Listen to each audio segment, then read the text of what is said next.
ఆయననే ముందట పెడుతున్న బీఆర్ఎస్ పార్టీ ఈ జన్మల బాగుపడదు, ఈ జన్మల అధికారంలోకి రాదు. ఇవాళ అవినీతితో కూరుకుపోయి ఉన్నటువంటి విషయాన్ని బయట పెడతా ఉన్నా నేను చాలా స్పష్టంగా. వీరొక్కరే కాదు, నిన్న మొన్న కూడా చూస్తూ ఉన్నాం, చాలా విషయాలు బయటకు వచ్చినాయి. కేటీఆర్ గారు వారి స్నేహితుడి కోసం పర్మిషన్ ఇవ్వడానికి మరి ఎన్ని రకాలుగా అదలా బదిలీ జరిగిందనేటటువంటిది అన్ని పత్రికలలో చాలా ప్రముఖంగా వచ్చింది. ఇన్ని రోజులు నేను చెప్పలే చాలా విషయాలు. ఇవాళ ఎందుకు చెప్తా ఉన్నా అంటే, అన్న మాట్లాడుకుంటూ ఒక మాట చెప్పారు మా జనార్దన్ అన్న గారు, మేము పార్టీ పెట్టుకున్నాం, మమ్మల్ని మీరు పార్టీలకు వెళ్ళి తీసేసి అవినీతి గురించి మాట్లాడినందుకు. నేను ఆగిపోలేదు కదా, నేను సాగాలి కదా, ప్రజల మధ్యలో ఉండాలనుకుంటున్నా.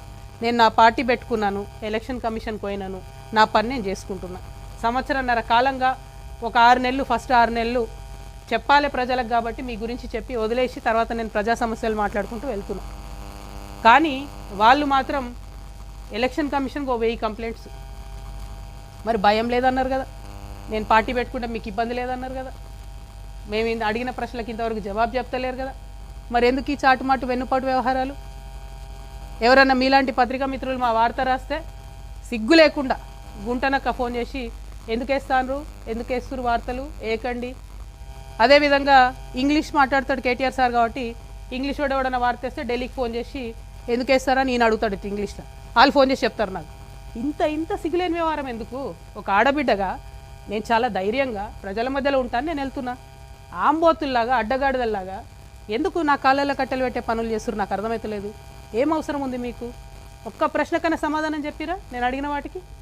ఇంకా నేను ఎక్కడ కూడా పర్సనల్ ఇష్యూస్ మాట్లాడను కూడా, నా ప్రాణం పోయినా. కానీ ఆ బీఆర్ఎస్ పార్టీలో వీళ్ళిద్దరూ జోడెడ్లలాగా నడపాల్సిన వాళ్ళు ఇద్దరు కూడా దున్నపోతుల్లాగా ప్రజల ఇష్యూలు మర్చిపోయి కేవలం అవినీతి ఇష్యూస్ మాట్లాడడం, ఇప్పటికి కూడా అడ్డగోలుగా అవినీతి పరులను కాపాడడం. మొన్న నేను ఉద్యమకారుల పక్షాన పోయి అక్కడ ఉద్యమం చేస్తున్నా అండి. ఏం డ్రామా చేసిండ్రు కాంగ్రెస్ బీఆర్ఎస్ కలిసి? అంటే మీకు ఆ పూటకు నన్ను ఆపడానికి, ఉద్యమకారుల వార్తలు రాకుండా ఉండడానికి అయితే కాంగ్రెస్తో జతగడతాడు, అయితే బీజేపీతో జతగడతారు. ఏముంటుంది? నీయతు న్యాయం ఏముండదా? ఒక పార్టీకి ఒక లైన్ ఉండదా? ఏంటది? డైరెక్షన్లెస్గా పోయి అక్కడ డ్రామా. ఆయన గుంటనక్క కింద పడ్డాడట, ఈయన పోయి ఆయనను పరామర్శించిండట. ఏడ కింద పడ్డాడో ఏమైందో అసలు ఎంత విచిత్రం అంటే ఆ రోజంతా మీరు చూస్తే ప్రతి ఒక్కరికి ఫోన్లు చేసి మీరు ఉద్యమకారుల వార్తలు వేయొద్దు. ఎందుకు వేయొద్దు? వచ్చేదా తెలంగాణ ఉద్యమకారులు లేకపోతే? మీరు మాట్లాడతలేరు, నేను ఒత్తిడి తెస్తున్నా కాంగ్రెస్ ప్రభుత్వం మీద ఉద్యమకారులకు ఇచ్చిన మాట చేయాలని. మీకేం ప్రాబ్లము? మీరెందుకు అడ్డుపడతారు? ఇవాళ అడుగుతా ఉన్నా నేను, 1400 కోట్లు ఇవాళ బీఆర్ఎస్ పార్టీ అకౌంట్లు ఉన్నాయి కదా, అవి క్విట్ ప్రోకి కింద వచ్చినాయి కాదా? అవినీతి సొమ్ము కాదా? ఆంధ్ర కాంట్రాక్టర్లు ఇచ్చినాయి కాదా? పంచండి. అవినీతి సొమ్ము అంతా కూడా అమరవీరుల కుటుంబాలకు పంచండి, కుటుంబానికి 1 కోటి రూపాయలు పంచండి. రండి, పంచిన తర్వాత అప్పుడు గ్రౌండ్లకు రండి, నాతో సమానంగా ప్రజల మధ్యలోకి వచ్చి నిలబడండి. ఇలా ఒంటరిగా నేను పోరాటం చేస్తుంటే మీరందరూ డబ్బులు పెట్టుకొని వచ్చినటువంటి అనేకమైనటువంటి అవినీతితో వచ్చినటువంటి అనేకమైన అంశాలను పెట్టుకొని నన్ను ఇబ్బంది పెడతారేంది? నిన్నగాక మొన్న కేటీఆర్ గారు ఒక పేపర్ కొన్నారు, 128 కోట్లు, దాదాపుగా అంతే 188, 188 కోట్లతోని పయనీర్ అని ఇంగ్లీష్ పేపర్ కొన్నాడు ఆయన. అంటే ఇక తెలుగులో ఆడిన అబద్ధాలు జాడదు అన్నట్టు ఇప్పుడు ఇంగ్లీష్లో కూడా అబద్ధాలు ఆడతారు అన్నట్టు. I'm appealing to everybody, Pioneer paper is now been bought by BRS, so please don't trust that paper. Whatever comes in Pioneer is BRS's view. ఏంది ఇది? పత్రికలు కొంటాం, యూట్యూబ్ ఛానల్ కొంటాం. ప్రజాబలం ఉండాలి, గుండె ధైర్యం ఉండాలి, ధనబలం ఉంటే ప్రదర్శించుకోండి అవసరమైన కాడ.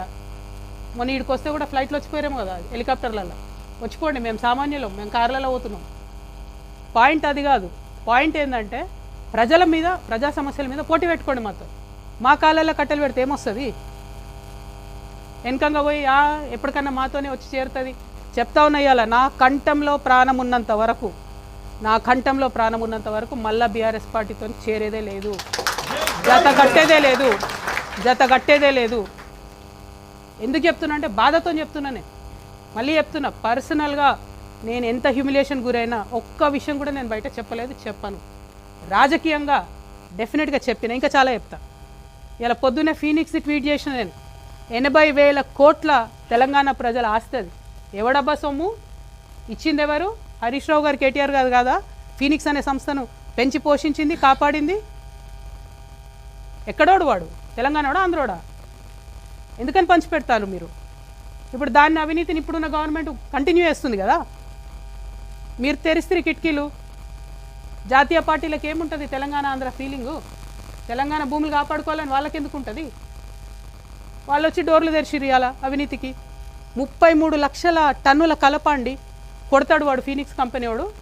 10 కేసులు పెట్టింది ఫారెస్ట్ డిపార్ట్మెంట్. సింపుల్గా ఫైన్ కట్టి పక్కకి వెళ్ళిపోయాడు. కొట్టచ్చా 33 లక్షల కలప? హైదరాబాద్ నగరం నడిబొడ్డున ఎడ దొరుకుతుంది అంత గ్రీనరీ? ఇవ్వడానికి వీళ్ళకి లేదు. కేసు పెట్టిన ఫారెస్ట్ డిపార్ట్మెంట్ కూడా ఇంతవరకు కుయ్యి అంటలేదు, కై అంటలేదు. మేము వదిలిపెట్టాం. నేను చెప్తున్నా, భూ పోరాటం, భూదందా, భూ కబ్జా నేను ముందే చెప్పిన. 2014 నుంచి తెలంగాణ వచ్చినప్పటి నుంచి నేను అధికారంలోకి వచ్చేదాకా అన్నీ రివ్యూ చేస్తాం. కేసీఆర్ గారు గవర్నమెంట్ ఇచ్చింది రివ్యూ చేస్తాం, రేవంత్ రెడ్డి గారు గవర్నమెంట్ ఇచ్చిన భూములు కూడా రివ్యూ చేస్తాం. తెలంగాణ ప్రభుత్వ భూములు, తెలంగాణ ప్రజల భూములు, ధార్మిక సంస్థలకు సంబంధించిన భూములు, అప్పనంగా తింటున్నటువంటి భూములు అన్నీ కూడా కక్కిస్తాం చెప్తాను. ఒక్కరికి కూడా వదిలిపెట్టాం. మీ ఫ్రెండ్స్ కావచ్చు, మీకు ఎవరన్నా కావచ్చు, మీ బిజినెస్ పార్ట్నర్లు కావచ్చు. ప్రజల ఎజెండా లేదు, పని చేసుకునేటోళ్ళను అడ్డం పడాలా? ప్రజాస్వామ్యయుతంగా చేసుకుంటున్నా కదా నా పని నేను. ఏంటి ప్రాబ్లం మీకు? దమ్ముంటే డైరెక్ట్గా కొట్లాడండి, రోడ్డు మీదకి రండి, పంచిపెట్టండి 1400 కోట్లు. రండి రోడ్డు మీదకి నాతో పాటు నిలుసుందాం, సమానంగా పోదాం. ఇవాళ ఒకటే రిక్వెస్ట్ చేస్తున్న ప్రజలకు, నేను ఆవేశంలో కోపంలో చెప్తలేను, నేను ఆవేదనతో చెప్తా ఉన్నా. ఎందుకంటే తెలంగాణ ఉద్యమంలో అమరవీరులను ఈ భుజాల మీద మోసినాం మేము. సువర్ణ అనే పాప చచ్చిపోతే ఆ శవాల మీద పడి ఏడ్చినాం మేము. ఆనాటి నుండి ఈనాటి వరకు కూడా తెలంగాణ ఉద్యమకారుల పక్షానే నిలబడ్డానే. మీ అందరికీ తెలుసు, సింగరేణిలో కాంట్రాక్టర్లతో ఎవరు మాట్లాడుకున్నారో తెలుసు, కార్మికుల పక్షాన ఎవరు ఉన్నారో మీకు తెలుసు. దాస్తే దాగేటి విషయాలు కాదు ఇవి. ఎక్కడ ఆగవు అవినీతి చేస్తే. ఇవాళ రేపు ఉన్న సమాజంలో బోల్డన్ ఉంటాయి, ఒక్క నిమిషంలో బయటపడుతుంది. నాకు ఇంత గుండె ధైర్యం ఎందుకుంది, నిక్కచ్చిగా ఎందుకు మాట్లాడుతున్నా? నేను ఆ పార్టీలో ఉన్నప్పుడు కూడా నేను ఫైట్ చేసిన ఉద్యమకారుల కోసం. ఆ పార్టీలో ఉన్నప్పుడు కూడా తెలంగాణ వనరులు కాపాడడం కోసం ఫైట్ చేసిన. తెలంగాణ కాంట్రాక్టర్లకు ఇవ్వాలి, ఆంధ్ర కాంట్రాక్టర్లకు ఎందుకని ఫైట్ చేసిన? ఎందుకంటే తెలంగాణలో ఉన్న చిన్న చిన్న కాంట్రాక్టర్లు ఉద్యమాలు చేసే సందర్భంలో చాలా సంఘాలకు డబ్బులు ఇచ్చి తోలేదు వాళ్ళను. తెలంగాణలో ఉన్న చిన్న చిన్న బడ్జెట్ స్కూల్స్ బస్సులు ఇచ్చి తోలేదు వాళ్ళను ఉద్యమాలకు. నా నిజామాబాద్ జిల్లాలో నేను ఎంపీగా ఉన్న 10 ఏళ్ళలో నారాయణను చైతన్యను అడుగుపెట్టనియలే నిజామాబాద్ జిల్లాలో. నేను అంత కట్టరుగున్నా. నేను ఇలా అదే నారాయణకు చైతన్యకు పాలు అమ్ముకుంటాడు హరీష్ రావు. మళ్ళీ డిమాండ్ చేస్తున్న ముఖ్యమంత్రి గారు, నేను పెద్ద పెద్ద స్కూల్స్ 500 జనాభా దాటితే విజయ డైరీ పాలే కొనాలా. 100% తెలంగాణ రైతులకు లాభం జరగాలి, పాడి రైతులకు. ప్రైవేట్ వాడికి లాభం జరిగేది ఏంది? ఫీజులు తగ్గిస్తున్నాడా? ఫీజుల నియంత్రణల కోసం చట్టాలు తేవాలంటే వీరు చేసిండ్రా? రిక్వెస్ట్ ఒకటే నేను ప్రజలందరితో కూడా, దయచేసి అల్టిమేట్గా రాజకీయంగా ఎవరి అంశాలు వాళ్ళు, ఎవరి ఎజెండా వాళ్ళు చెప్పుకుంటాం, ప్రజల దగ్గరకు వస్తాం. ప్రజలు నచ్చితే అధికారంలో ఉంటాం, ప్రతిపక్షంలో ఉంటే పదవులు ఇవ్వకపోతే ఇంట్లో వండం. తెలంగాణ రక్షణ సేన అది కాదు. అధికారంలో ఉన్నా లేకున్నా నేను బలంగా ప్రజాస్వామ్యం నమ్ముతా. పార్టీ ఉండడమే పవర్. పార్టీ అనేది పవర్లో ఉంటే అదనం పవర్. కానీ ఒక పొలిటికల్ పార్టీ అంటేనే పవర్, ఒక రాజకీయ పార్టీ అంటేనే పవర్. ఆ పవర్ చూపిస్తున్నాం ఇవాళ మేము. ఇవాళకి 73వ రోజు, ఇవాళకి 73వ రోజు మా పార్టీ పెట్టి ప్రధాన ప్రతిపక్షంగా ఎన్ని ఉద్యమాలు చేసినారో చేసినామో మీరందరూ చూస్తున్నారు. పోయిన 20వ తారీఖు మేము బాయిబాటకు అక్కడ పోతే ఇవాళ కంపల్షన్కి వచ్చింది కదా ప్రభుత్వం. కేంద్ర ప్రభుత్వం దిగొచ్చి గనులు ఇస్తుంది, రాష్ట్ర ప్రభుత్వం దిగొచ్చి మెడికల్ బోర్డు పెడతామంటుంది, అలియాస్ నేమ్స్లకి కమిటీ వేస్తామంటుంది. పోరాటం అంటే ఇట్లా ఉంటుందా? లేకపోతే నాకు పదవి ఇచ్చినప్పుడే వస్తా? ఇంకా ఈ అందానికంటే హరీష్ రావుకు 3 నెలలు మినిస్ట్రీ ఇవ్వాలంట, మళ్ళా ఇరిగేషన్ మంత్రి. తిన్నది సరిపోతలేదా బాబు? సరిపోవట్లేదా? ఇంకా కూడా చేసిన అవినీతి సరిపోవట్లేదా? పెద్ద మనిషికి అంటించిన అవినీతి మరకలు సరిపోతలేదా? అనకొండలాగా తయారైనటువంటి వీళ్ళందరినీ కూడా గమనించాలని చెప్పి నేను ప్రజల్ని కోరుతా ఉన్నాను. నా రిక్వెస్ట్ సింపుల్గా ఒకటే, మేము ఒక పార్టీ పెట్టుకున్నాం, పార్టీ పేరు రక్షణ సేన అని వచ్చింది, మేము అడిగింది కాదు. 5 పేర్లు అడిగితే వాళ్ళకెళ్ళి వాళ్ళు ఒకటి ఇచ్చిర్రు.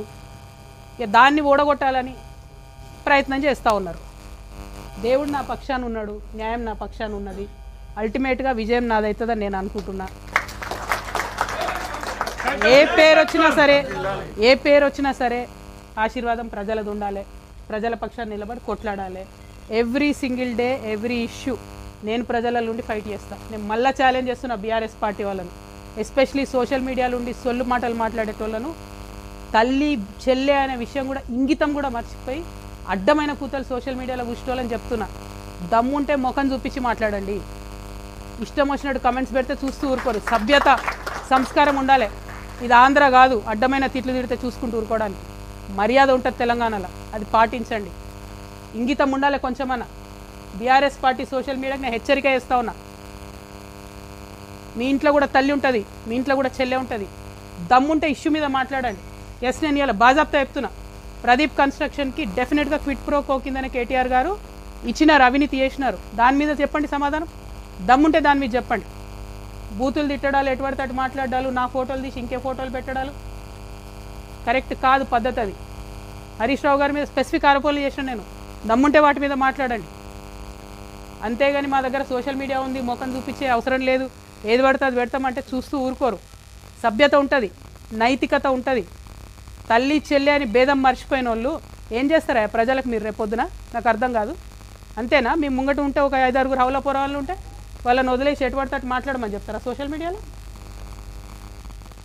నా దగ్గర లేరా? ఏ పార్టీలో లేనంత యూత్ మా పార్టీలు ఉంది. నేనేం చెప్తా మా యూత్కి?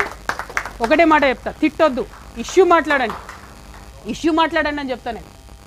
మళ్ళీ చెప్తున్నా, ఇలా ఛాలెంజ్ చేసి చెప్తున్నా. ఏ పార్టీలో లేనంత యూత్ ఇలా తెలంగాణ రక్షణ సేన దగ్గర ఉంది. బట్ మేము సభ్యతగా ఉంటాం, సంస్కారంగా ఉంటాం. హెచ్చరిక చేస్తా ఉన్న బీఆర్ఎస్ సోషల్ మీడియాకు, కాళ్ళు ఇరగొడతాం బిడ్డ చెప్తున్నా. మీరు అందరు ఎవరో తెలుసు మాకు. లైన్ దాటొద్దు, విమర్శించండి, నో ప్రాబ్లం. దమ్ము గుండె ధైర్యంతో విమర్శించండి. కానీ బూతులు తిడతామంటే చూస్తూ ఊరుకోము, కాళ్ళు ఇరగట్టి చేతిలో పెడతాం చెప్తున్నా. థ్యాంక్ యూ, క్షమించాలి. కొత్తగూడెంలో ఆవేశం ఎక్కువ వచ్చింది. ఈ నేల అట్లాంటిది. ఈ పాలు వంచకు రాగానే బ్లడ్ బాయిల్ అవుతుంది కాబట్టి కొంచెం చాలా ఆవేశంగా మాట్లాడినా. బట్ మీ అందరికీ ఇంతసేపు వేచి చూసినటువంటి పత్రికా మిత్రులకి మళ్ళొక్కసారి మా బాయిబాట యొక్క ప్రధాన ఉద్దేశం కార్మికులకు సంబంధించినటువంటి అంశాలు, అందులో డిపెండెంట్ అలియాస్ నేమ్స్, ఈ రెండింటి మీద విస్పష్టమైన ప్రకటన 20వ తారీఖు లోపల రాకపోతే 20వ తారీఖు నుండి నేను తెలంగాణ రక్షణ సేన తరఫున సంయుక్తంగా హెచ్ఎంఎస్తో కలిపి నిరవధిక నిరాహార దీక్ష చేయబోతా ఉన్నాం. ఎన్ని రోజులైనా సరే స్పష్టమైన ప్రకటన ప్రభుత్వం నుంచి వచ్చేంత వరకు కూడా దీక్ష విరమించకుండా పనిచేస్తామని తెలియజేస్తూ మీ అందరి దగ్గర సెలవు తీసుకుంటున్నా. Thank you. జై తెలంగాణ, జై తెలంగాణ, జై టీఆర్ఎస్. అంటే ఇప్పుడు మీరు ఉదాహరణకు బీఆర్ఎస్ పార్టీయే తీసుకోండి. మొదలు బస్సు రైతునాగలు వచ్చింది, తర్వాత బస్సు వచ్చింది, లాస్ట్ కార్ వచ్చింది. ఏ పార్టీకైనా ఉత్తర ప్రత్యుత్తరాలు జరుగుతూనే ఉంటాయి. అట్లా మా పార్టీతో కూడా జరుపుతూ ఉంది. సో మేము దాన్ని లీగల్గా ఇస్తూ ఉన్నాం, అది వేరు. కానీ కక్ష పెట్టుకొని ఒక 1000 మందితో అప్లికేషన్లు ఇప్పించి ఒక 2 ఎంపీలను పంపించి వాళ్ళతో బెదిరింపజేసేటటువంటి ప్రయత్నాలు ఇవన్నీ చేసినారని మాకు తెలిసింది. మేము అడిగేది ఏంటంటే, అసలు మాతోని సంబంధమే లేదు, మేమంటే భయమే లేదు, మీరు అడిగే ప్రశ్నలకు సమాధానం చెప్పే అవసరం లేదు అన్నోళ్ళు ఎందుకు 1000 మందితో కంప్లైంట్ ఇప్పించాలి? ఆ భయం ఎందుకు? అదొకటే అడుగుతా ఉన్నాను. ఆ వెన్నుపోటు రాజకీయాలు ఎందుకు? స్ట్రేట్ ఫార్వర్డ్ చేయొచ్చు కదా ఏదున్నా కూడా. That is all we are saying. But with election commission our legal team is speaking, paper work is there.